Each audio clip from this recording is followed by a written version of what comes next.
নমস্কার ভিউয়ার্স, শ্রী কিচেনে আপনাদের সবাইকে স্বাগত। আজকের ভিডিওতে আপনারা দেখবেন একটা নতুন নাস্তা রেসিপি, যেটা সবার মন কেড়ে নেবে।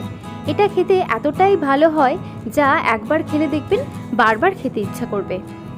এটা তৈরি করাটাও ভীষণ সহজ, বাড়িতে থাকা ঘরোয়া উপকরণে তৈরিও হয়ে যায় মাত্র 5 মিনিট সময়ে। বাচ্চাদের টিফিনে অথবা সন্ধ্যেবেলার স্ন্যাক্সে এটা খুব সহজেই তৈরি করে ফেলতে পারবেন বিনা ঝামেলায়। তাহলে চলুন রেসিপিটা দেখে নেওয়া যাক। প্রথমেই নিচ্ছি 1 বাটি সুজি, তারপর একটা ছোট বাটির 1 বাটি বেসন, সুজির থেকে একটু কম বেসনটা দিচ্ছি, তারপর দিচ্ছি স্বাদ মতো লবণ। এবার এটা মিশিয়ে নিয়ে তারপর নর্মাল টেম্পারেচারে রাখা জল দিয়ে একটা ব্যাটার তৈরি করে নেব।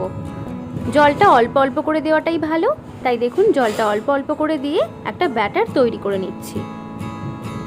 ব্যাটারটা তৈরি হয়ে যাওয়ার পর এর মধ্যে দিচ্ছি লঙ্কার গুঁড়ো 1 টেবিল স্পুন, 1/2 টেবিল স্পুন হলুদ, লঙ্কার কুচি, ধনে পাতা কুচি, আর দিচ্ছি ক্যাপসিকাম কুচি আর জিরে গুঁড়ো 1/2 টেবিল স্পুন।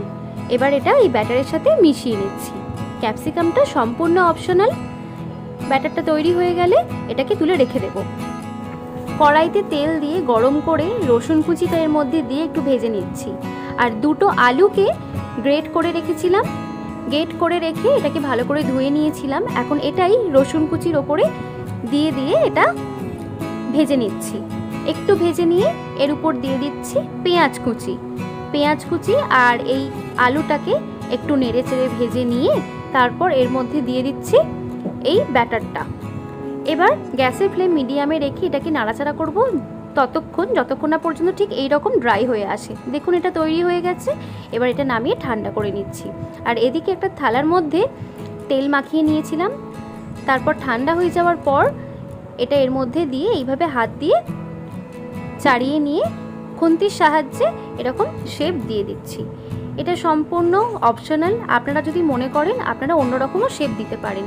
আর এটা একটু পাতলা রাখার চেষ্টা করবেন, পাতলা রাখলে ভাজতে সুবিধা হয় আর তাড়াতাড়ি ভাজাও হয়ে যায়। তবে আমি এখানে একটু মোটা করেই কেটেছিলাম, কারণ আমার একটু এরকম ভালো লাগে তাই। আর দেখুন এখানে কেটে নেওয়া হয়ে গেছে। আর এখানে অনেকটা পরিমাণ তেল আমি ফ্রাই প্যানে দিয়ে গরম করে নিয়েছি। এখন তেলের মধ্যে এইভাবে খুন্তির সাহায্যে দিয়ে ভেজে নিচ্ছি। আর গ্যাসের ফ্লেমকে স্লোতেই রেখেছি। 5 মিনিট সময় ধরে ভেজে নেওয়ার পর এবার এটাকে নামিয়ে নিচ্ছি।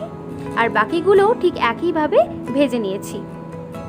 দেখুন এখানে সবকটা ভাজা হয়ে গেছে। দেখে বুঝতেই পাচ্ছেন যে এটা কতটা ভালো খেতে হতে পারে। আর সত্যি এটা খুবই ভালো খেতে হয়। যারা এখনো বানাননি অবশ্যই বানাবেন এই ভিডিওটা দেখে, আর আমাকে কমেন্টে জানাবেন যে আপনাদের কেমন হয়েছিল। এটা দারুণ টেস্টি হয়, একবার বানালে দেখবেন বারবার বানাতে ইচ্ছা করবে।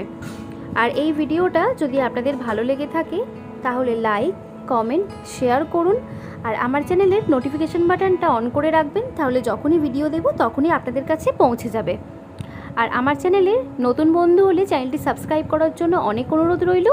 আর এই ভিডিও দেখার জন্য আপনাদের সবাইকে অনেক অনেক ধন্যবাদ। ভালো থাকবেন, সুস্থ থাকবেন।